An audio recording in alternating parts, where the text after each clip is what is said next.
Hello लोगोफोर आंनि बे बड स्मार्ट टेक्नोलॉजी चेनेलाव नोंथांमोनखौ बयखौबो बरायबाय। लोगोफोर दिनैनि भिडिअआव आं खिन्थागोन जे जोङो शर्ट भिडिअआव जोङो माब्रैहाय गोरलैयैनो थाम्बनेलखौ लागायनानै लानो हायो। गोबाङानो शर्ट भिडिअ बानायब्लाबो थाम्बनेलफोरखौ लागायनानै लानायखौ जों नुवा। आरो नोंथाङा जुदि शर्ट भिडिअ बानायो आरो इउट्यूबनि भिडिअ बानायो अब्ला जों गोरलैयैनो इउट्यूबनि भिडिअखौ जोङो थाम्बनेल लागायनानै लानो हायो। बाट शर्ट भिडिअआव जोङो बांसिनानो थाम्बनेलखौ नुनो मोननाय जाया। आरो बे भिडिअनि गेजेरजों आं बेखौनो खिन्थानो नागिरदों जे शर्ट भिडिअआवबो नोंथाङा गोरलैयैनो जोबोद मोजाङै थाम्बनेलखौनो लागायनानै लानो हायो।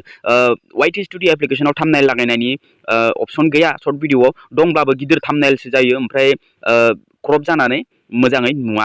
अब्ला आं दिनैनि भिडिअ आं क्लियारलि खिन्थागोन जे शर्ट भिडिअआव माबोरैहाय थाम्बनेल लागायना लानांगौ। जुदि नोंथाङाबो शर्ट भिडिअआव थाम्बनेल लागायना लानो सानदों अब्ला बे भिडिअखौ फार्स्टनिफ्राय लानानै जोबजासिम नायलांगोन होननानै आं आसा खालामो। आरो आंनि भिडिअखौ मोजां मोनदोंबा लाइक खालाम, आरो आंनि चेनेलाव फार्स्ट टाइम फैदोंबा चेनेलखौ साबस्क्राइब खालामनानै बेलनि अल नटिफिकेसनखौ अन खालामनानै ला, जाहाथे बेफोरबायदि फैगौ इनफरमेटिभ भिडिअ नोंथाङा नुबाय थायो। आरो जाय अलरेडि आंनि साबस्क्राइबार बिथांमोना जुदि आंनि भिडिअखौ नायदोंबा थेंक इउ स' माच। अब्ला भिडिअखौ आं सुरु खालामनोसै।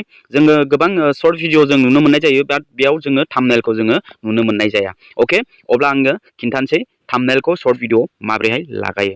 फार्स्टआवनो जोङो प्ले स्ट'रखौ अपेन खालामग्रोनांगोन शर्ट भिडिअनि थाम्बनेलनि थाखाय। आरो बे प्ले स्ट'रखौ अपेन खालामनायनि उनाव नोंथाङा टाइप खालामनांगोन लग' फिट प्लास। अके, बेयाव टाइप खालामनांगोन लग' फिट प्लास। बेयाव इउट्यूबनि गासैबो थाम्बनेलखौबो नोंथाङा गोसोबायदि लागायना लानो हायो बे एप्लिकेसनाव।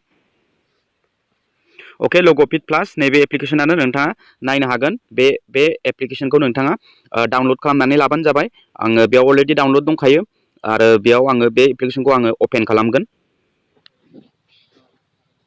अके, आं बे एप्लिकेसनखौ अपेन खालामबाय। अपेन खालामखांनायनि उनाव बेफोरबायदि इन्टारफेस फैगोन। क्रिएट नाउ, क्रिएट निउ, बेयाव क्रिएट निउआव आं क्लिक खालामगोन। बेहाय नोंथाङाबो बेयाव क्लिक खालामनांगोन। दानिया बेफोरबायदि गोबां अपसन्स फैबाय, माने लग'बो नोंथाङा खालामजायो, कास्टम साइज खालामजायो, फेसबुक कभार फट'बो खालामजायो, टुइटार कभार, इउट्यूब कभार, अके, इउट्यूब थाम्बनेल, बेफोर गासैबो नोंथाङा बेयाव गोसोबायदि क्रिएट खालामजोबनो हायो। बेयाव गावबा गावनि डिजाइन दंखाजोबो।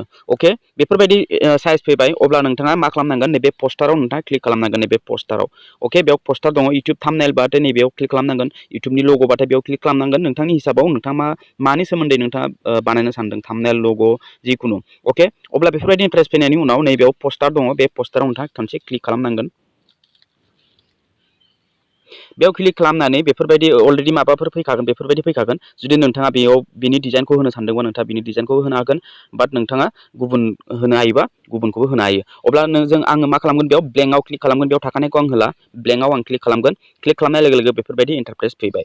दानिया बिनि कालारखौबो नोंथाङा चेन्ज खालामनानै लानो हायो। बेफोरबायदि नोंथाङा मा कालार दोनो, बेबायदि कालार नोंथाङा गोसोबायदि दोननानै लानो हायो आरोखि। अके, आं बे कालारखौ दोनबाय। दानि उनाव राइटआव आं क्लिक खालामगोन। बे अकेआव क्लिक खालामलांबाय थागोन।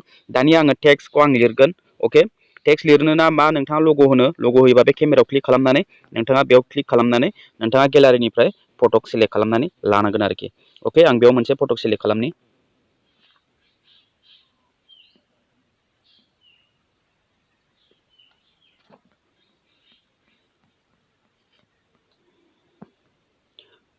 अके, आं बेखौ वाइटि स्टुडिअ'निखौ आं बेखौ सेलेक्ट खालामबाय।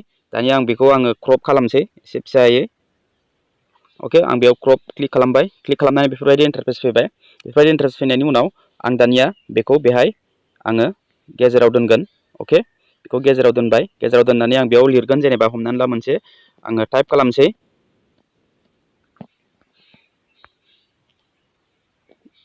वाइटि स्टुडिअ निउ आपडेट। अके, आं बेखौ जास्ट होबाय नोंथांमोननि एग्जाम्पलनि थाखाय। अके, आं बेखौ एड खालामबाय। एड खालामना आं दानाबा बेयाव मा खालामगोन, आं बिनि फन्टखौ आं सोलायगोन। अके, बिनि फन्टखौ आं सोलायगोन।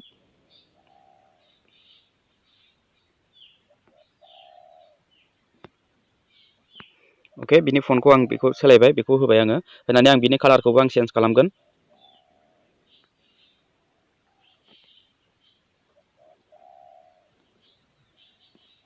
अके, कालाराव चेन्ज खालामनो थाखाय बे गोजौनि कालाराव क्लिक खालामनानै नोंथाङा मा कालारखौ लागायनो बेखौ लागायनानै लानो हागोन आरोखि।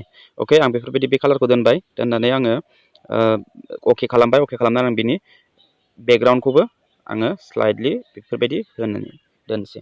वाइटि स्टुडिअ निउ आपडेट। अके, आरो बेयाव नोंथाङा मा लिरनो हायो। फर एग्जाम्पलनि थाखाय आं नोंथांनो खिन्थादों। जास्ट नोंथाङा मा लिरनानै बेफोरबायदि अके खालामनानै नोंथाङा बेखौ खनसे सेभ खालामनानै लाग्रोनांगोन। अके, बेयाव आङो नैबे थ्रि डटआव क्लिक खालामनानै आं सेभआव क्लिक खालामनानै नैबेहाय डाउनलड अके पिएनजि डाउनलड खालामजायो जेपिजिबो डाउनलड खालामना लानो हायो अब्ला आं डाउनलड जेपिजिआव आं क्लिक खालामगोन ओमफ्राय आरो खनसे बेयाव डाउनलड खालामबावगोन अके बे डाउनलड जाबाय दानिया डाउनलड जानायनि उनाव खामानिया जोबाखै आरो नोंथां मा खालामनांगोन बेखौ बेक खालामनांगोन बेक खालामनानै नोंथाङा निउ प्रजेक्टआव आरो लांफिननांगोन बेयाव क्लियाराव क्लिक खालामनानै आङो येस खालामगोन अके येस खालामनानै आं बेखौ बेक लांनानै आङो आरो अपेन खालामबावगोन बे एप्लिकेसनखौ अपेन खालामनानै आरो क्रिएट निउआव आं क्लिक खालामबावगोन दानिया नोंथाङा इउटुब थाम्बनेलखौ सेलेक्ट खालामनांगोन अके इउटुब थाम्बनेल बेयाव क्लिक खालामबाय बेयाव क्लिक खालामनानै ब्लेंकआव आं क्लिक खालामबावबाय अके बे इउटुबनि थाम्बनेलनि साइज फैबाय अब्ला नोंथाङा बिनि कालारखौ चेन्ज खालामनो हायो आं बेफोरबायदि कालारखौ दोनबाय जे फर एग्जाम्पलनि थाखाय कालारखौ दोननानै दानिया नोंथाङा दानिसो क्रिएट खालामखांनाय पस्टारनि जानिसो वाइटि स्टुडिअ एप्लिकेसननि सोमोन्दै आं निउ आपडेट होननानै लिरनाय बे फट'खौ सेभ खालामनानै दोनखादोंमोन नालाय बेखौ नोंथाङा फिरसे सेलेक्ट खालामबावनांगोन अके केमेरायाव क्लिक खालामनानै बिनिफ्राय आं सेलेक्ट खालामनानै लानि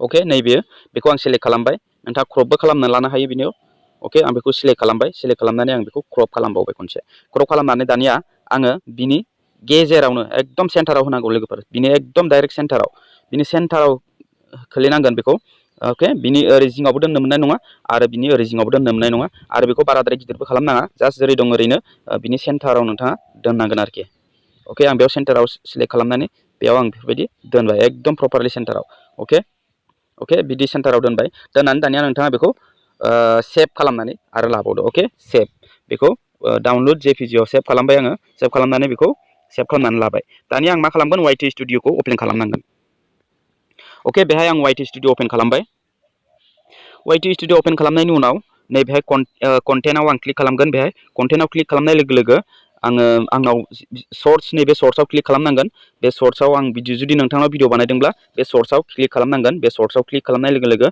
आंनाव बेयाव अलरेडि मोनसे भिडिअ दङ नैबे भिडिअनि थाम्बनेलखौ आङो नोंथांनो खिन्थासिगोन माब्रैहाय बे भिडिअआव थाम्बनेलखौ होयो दानिया बे सर्ट्स भिडिअ ओमफ्राय बेखौ आं पेन्सिलनि मार्कआव क्लिक खालामगोन बेहाय पेन्सिलनि मार्कआव क्लिक खालामनाय लोगो लोगो आरो मोनसे पेन्सिलनि आइकन दंबावो बेयाव क्लिक खालामगोन क्लिक खालामनानै नैबे जेरै नोंथाङा इउटुबाव थाम्बनेल लागायो बेखौ नोंथाङा नैबे सेन्सआव क्लिक खालामनानै नोंथाङा दासो नोंथाङा एडिट खालामनाय थाम्बनेलखौ बेयाव सेलेक्ट खालामनानै लादो बिनि उनाव दान खालामदो दान खालामनाय लोगो लोगो बियो बेफोरबायदि सेन्टाराव फैबाय अके बेजों प्रपारलि जाबाय आरोखि रोखा रोखा नोंथाङाबो नुनो हागोन आरोखि अके बे दान जाबाय दान जानायनि उनाव नोंथाङा नुबाय जे थाम्बनेला बेहाय सेट जाबाय बेयाव माने जिंनिया बेयाव कभार जाफाजोबो सेन्टाराव होदों माने बे सेन्टाराव नुगोन आरोखि अके नोंथाङा बेबायदिनो गोसो बायदि वाइटि स्टुडिअनि एप्लिकेसननि लग' फिट प्लास आं जि खिन्थादों बेखौ प्ले स्टरनिफ्राय डाउनलड खालामनानै वाइटि स्टुडिअआव नोंथाङा थाम्बनेलखौ जेरै लागायो बेफोरबायदि सर्ट भिडिअआवबो नोंथाङा गोरलैयैनो लागायनानै बेफोरबायदिनो लानो हागोन आरोखि अके लोगोफोर